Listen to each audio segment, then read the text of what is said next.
kowa a tantance gummai nufin alkhairi idan dan wani ya lalace bai sa idanu ya kyale.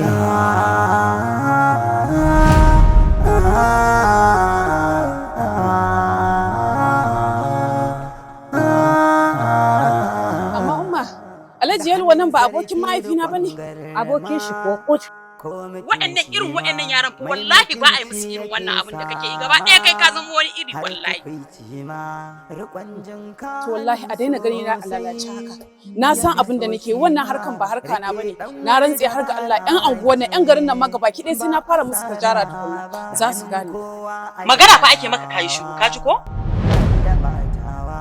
Idanu kar ku ɗaukewa, hannu ku sanyawa, tunani ma yana sawa, ai taɓa cewa kulawa ta fi sangayya.